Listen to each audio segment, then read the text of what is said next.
మీ దొంగ బుద్ధి పాలించుకున్నారు కాదు, కూతురింట్లో కూడా దొంగతనమేనా? ఎవరు? మేం కాదు. మీరా దొంగతనమే ఉందిరా, ఒక్కసారిగా తినలేక దాచుకుంటున్నాను అంతే. ఏంటి ఈ సామాననే? మనం పెళ్లికి ఒట్టి చేతులతో వచ్చాం. ఇవన్నేంటి? అయ్యో మిఠాయి. ఈ మిఠాయిలు ఎందుకే? అబ్బా తిన్న వరకు తింటాం, మిగతావి కొట్లు అమ్ముకుంటాం. వీళ్ళ వల్ల మన కొట్టు ముండమయ్యలేదు. ఆహా, మూడుకు దగ్గర పెళ్ళామండి. ఈయన తినడానికి దాస్తే ఆవిడ అమ్మకం వరకు వెళ్ళిపోయింది. ఆది దంపతులు. నువ్వు నోరు మూసుకో. ఇదిగా ఈ ఆలోచన అయితే బ్రహ్మాండంగానే ఉంది, కానీ నలుగురు చూసి మొఖాన్ని కాండ్రించి ఉమ్మేక ముందు ఇవన్నీ సర్దుకుని వెళ్ళిపోవడం బెటర్. అబ్బా మీరు ఊరుకోండి. కనీ పెంచిన కూతుర్ని అత్తారింట్లో వదిలిపెట్టేటప్పుడు ఎలా మసలు కావాలో చెవులు వేసిపోవద్దు. అయితే త్వరగా దిగులు. అమ్మాయి ఇచ్చింది, అమ్మాయి ఇచ్చింది.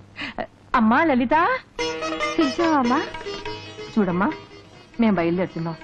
నీకు పెళ్లి చేసి మా బాధ్యత తీర్చుకున్నాం. ఇక మీదట నీ భర్తే నీకు దైవం, పతియే ప్రత్యక్ష దైవం.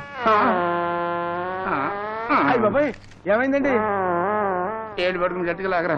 ఎందుకండి? పులుసు పతియే ప్రత్యక్ష దైవం అంటుంటేను గుండె ఆగిపోయినంత పని అయిపోయింది. చెప్పే 4 మాటలు జాగ్రత్తగా చెవిలో వేసుకో. ఏ విషయానికైనా తలూపుటం గాని సర్దుకుపోవటం గాని చేయకూడదు. సతీ సావిత్రిలా పోజు కొట్టే మీ తోటికోడలుంది చూడు, దాంతో ఎడ్డమంటే తెడ్డమనాలి. అమ్మాయి లలిత అంటే ఏమే లక్ష్మీ అనాలి. ఇలా రామ్మా అంటే ఏ నీ కాళ్ళు పడిపోయాయా అనాలి. నువ్వు వంటగదిలో అడుగు పెట్టకుండానే అది చేసిన ప్రతి వంటకు వంకలు పెట్టాలి. మీ ఇద్దరి మధ్య గొడవలు సర్దలేక మీ ఆయన వేరంటి కాపురం పెట్టాలి. అతను నీ మాట వినకపోతే అతను గదిలోకి వచ్చినప్పుడు అలా ఎండబెడితే ఎలాంటి మొగుడైనా దిగొస్తాడు. దానికి ఉదాహరణ నేనేనమ్మా. ఆ మాట నిజమేనండి, ప్రమాణ పూర్తిగా ఇందులో కలిసి లేదు. నేను గిన్నెలో శనగపప్పు పెట్టి పంపిస్తా, నువ్వు ఆ గిన్నెలో ఉంగరాలు గొలుసులు అన్నీ పెట్టి పంపించు. ఇంట్లో సామానంతా లక్ష్మి తన పుట్టింటికి తీసుకెళ్తుందని మీ ఆయన దగ్గర గొడవ పెట్టు. చాలు ఎన్నోర్మే, ఊరుకున్న కొద్దీ రెచ్చిపోతున్నావు.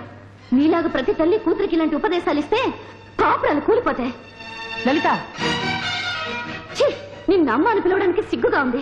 నిన్ను నేనే కాదు, దేవుడు కూడా మార్చలేడు. నీ నీడ పడితేనే పచ్చి గడ్డి కూడా భగ్గుమంటుంది. నిన్ను జన్మలో మార్చలేవు. నీకే కాదు, నాన్న కూడా చెప్తున్నాను. ఈ క్షణం నుండి ఇల్లు నాది. ఈ ఇంటి మంచి చెడ్డలు కష్ట సుఖాలు నావే. ఈ ఇంటి శత్రువులు నాకు శత్రువులే. అర్థమైందా? మీరు నన్ను మర్చిపోండి. కన్న మమ్మకారం అంటూ కాకమ్మ కబురుతో మళ్ళీ ఇంటికి రాకండి. అంతగా నన్ను చూడాలనిపిస్తే కబురు చేయండి, నేను వస్తాను. వెళ్ళండి, మూట కట్టుకున్నామని తీసుకుని బయటకు నడవండి. మీ చెప్పుడు మాటలతో నన్ను ఇంట్లో ఒక దోషం చేయాలని ఎప్పుడు ప్రయత్నించకండి. ఇక్కడి నుంచి వెళ్ళిపోండి.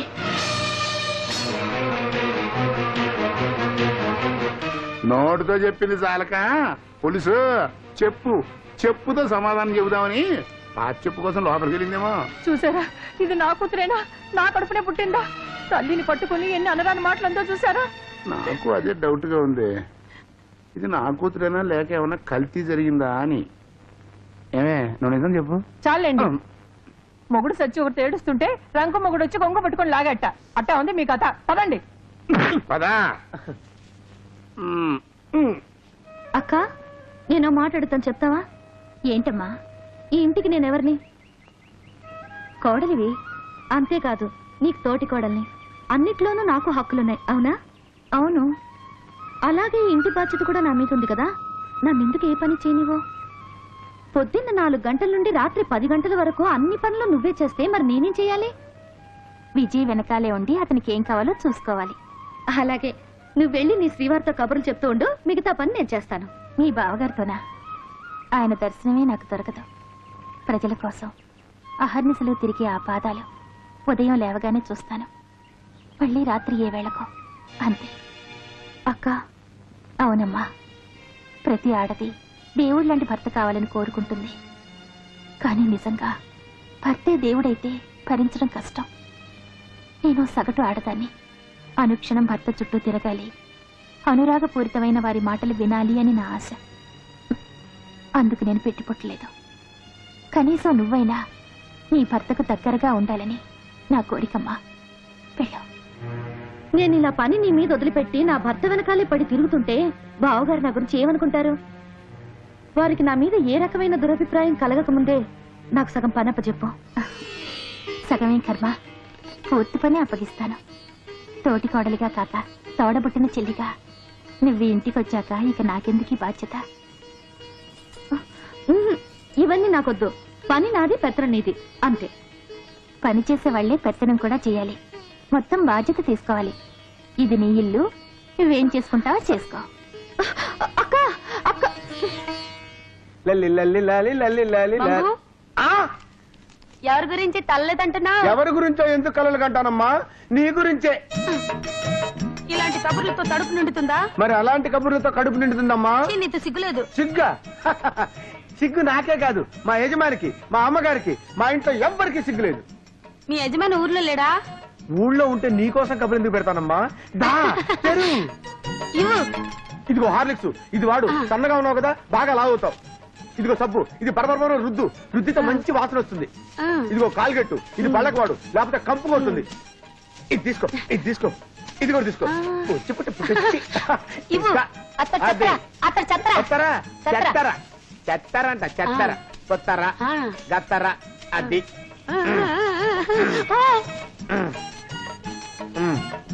అది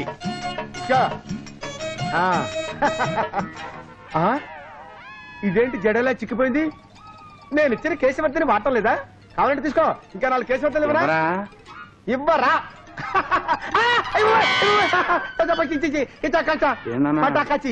ఏంటి బేరాలు లేకపోయినా సరుకు తగ్గిపోతుంది, గల్లా పెట్టిలో డబ్బులు రావట్లేదంటే నేను ఆలోచిస్తున్నా. కారణం ఇదన్నమాట. కేసీ వర్ధనిస్తానన్నా.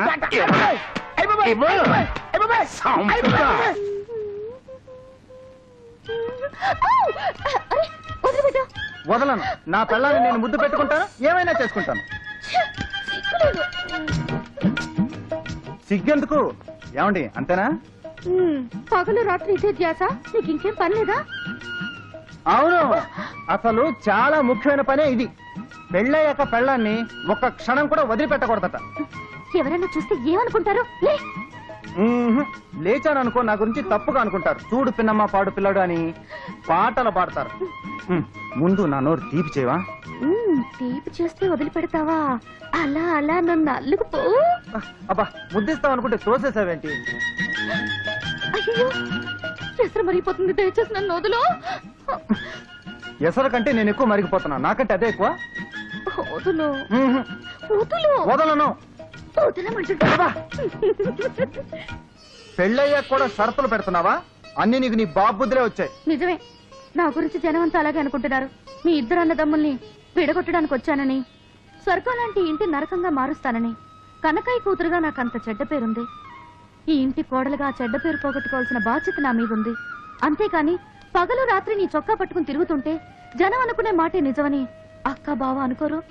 లలిత, అవును విజయ్, ఊర్లో అందరూ అనుకుంటున్న మాటలు నిజం కావని, నేను ఇంటికి తగ్గ కోడల్లేనని అక్క బావకు నమ్మకం కలగాలి. ఆ నమ్మకం కలిగించాల్సిన అవసరం నాకే కాదు, నీకు కూడా ఉంది విజయ్.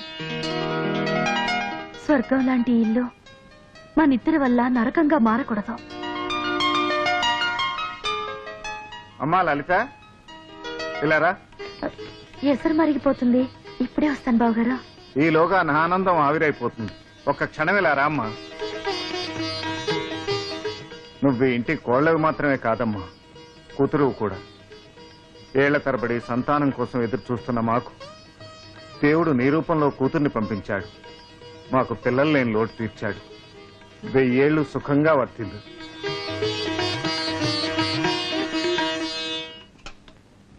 నేను చెప్పిందేమిటి, నువ్వు చేస్తున్నదేమిటి? నా మాట వినవా? నీ మాట నేను వినకపోవడం ఏంటక్క? వింటున్నట్టు నాటకం ఆడుతున్నావు, విజయ్ని ఆడిస్తున్నావు, అవునా? విజయ్ ఎప్పుడు నేను తన దగ్గరే ఉండాలంటాడు. ఎలా కుదురుతుందక్క? కుదరాలి. భర్తకు ఆనందం పంచివ్వటం ఆడదాని మొదటి బాధ్యత. సరే, ఒక పని చేద్దాం. 4 రోజుల పాటు ఏదన్నా ఊరెళ్తే నువ్వు అన్నట్టు భర్తతో ఆనందంగా గడపచ్చు. అలాగేనమ్మా, మీ బావగారితో చెప్పి ఏర్పాటు చేయిస్తాను. Very good. వాళ్ళ సంతోషం కంటే మనకు కావాల్సిందే ఉంది. ఇవాళ ఏర్పాట్లు పూర్తి చేయిస్తాను. విజయ్, విజయ్. ఏమిటన్నాయా? రైట్, నువ్వు 10 రోజుల పాటు మీ ఆవిడని తీసుకుని నీ ఇష్టం వచ్చిన చోట్లకి వెళ్ళి షికార్లు కొట్టొచ్చాయి. ఇవాళ బయలుదేరు. ఓకే అన్నయ్య. విజయ్, అన్నకు తగ్గ తమ్ముడివి, చెప్పగానే బయలుదేరుతున్నావు డబ్బక్కర్లేదా? అన్నం కాక ప్రేమ తిని బ్రతుకుతారా? ఇదిగో 10,000. ఈ డబ్బులో మళ్ళా మిగిలిందని తీసుకొచ్చావో నడ్డి విరిగిపోతుంది, జాగ్రత్త. తీసుకో. థ్యాంక్స్ అన్నయ్య. ఏయ్, ఏంటిది? వదలా. వదలను. వదలంటే వదలను. సర్లే కాని ఇదిగో 10,000 అన్నయ్య ఇచ్చాడు హనీమూన్ కి చెక్కేమని. మన ఇద్దరినా? నేను రాను. ఏ ఎందుకని? అక్కర అందే నేను రాను. వదినా సర్లే, వాళ్ళతో పెట్టుకుంటే మనం హనీమూన్ కి వెళ్ళినట్టే. ఎందుకని? అన్నయ్య రాందే వదిన ఇల్లు కదలదు. ఆయన కూడా రావాల్సిందే, అందుకే ప్రోగ్రాం పెట్టింది. అన్న వదిన మనతో వస్తారా? రప్పించాలి. ఇద్దరిని ఒకే గదిలో పెట్టి తాళం వెయ్యాలి. ఇద్దరిని ఒక గదిలోనా? ఎందుకు? ఓహో, ఏం తెలియనట్టు. తెలియదు కనుకనే అడిగేది. డిగ్రీ ఎగ్జామ్ నువ్వే రాసావా, కాపీ కొట్టావా? డిగ్రీ ఎగ్జామ్ లో ఇలాంటివి ఉండవు. ఓ అర్థమైంది అర్థమైంది. అర్థమైతే వాళ్ళని రమ్మని చెప్పు. ఛీ, నేను చెప్పను, నాకు సిగ్గు. నువ్వే చెప్పు. అంటే నేనన్న సిగ్గులేని దాన్ని? అది కాదు, నువ్వైతే. కాదు, నువ్వే చెప్పాలి. నువ్వే చెప్పాలి. నువ్వే చెప్పాలి. నువ్వే చెప్పాలి. నువ్వే చెప్పాలి. నువ్వే చెప్పాలి. నువ్వే చెప్పాలి. నువ్వే చెప్పాలి. ఏమిటా ఎలా పడ్డావు? ముఖానికి ఏమిటది? ముఖాన ఏముంది? ఇది కొబ్బరి పచ్చడి. లలిత రుచితో మనిచ్చింది. నాలుగుతో కాకుండా ముఖంతో రుచి చూస్తున్నావురా నువ్వు? థ్యాంక్ యూ వదిన. ప్రయాణం ఎప్పుడు? వదిన ఎప్పుడంటే అప్పుడే. ప్రయాణానికి వదినకి సంబంధం ఏమిటో? వదిన రాందే. లలిత ఏ ఊరు రాదట, తనకు భయం అట. నువ్వు ఉన్నావు కదరా, భయమే ఉంది. ఏమ్మా లలిత, మీ ఇద్దరం వచ్చినా మళ్ళీ మీ అక్కెందుకు? తోడుంటారని. అవునవును, వదిన వస్తే బాగుంటుంది. లక్ష్మి, నువ్వు తోడు వెళ్ళు. నేనా? అవును. మీరు రాందే అక్క మాత్రం ఎలా వస్తుంది? అక్క రాకపోతే నేను వెళ్ళను. నేను ఎక్కడికి రాలేనమ్మా, ఊళ్ళో బోళ్ళు పనులున్నాయి. మీ బావగారికి కుదరదులేమ్మా, మీరు వెళ్ళండి. కుదరకపోతే మేము మానేస్తాం. మా అదృష్టం ఇంతే అనుకుంటాం. అంత మాట ఎందుకులే అమ్మా లలిత, అందరం కలిసే వెళదాం. యా!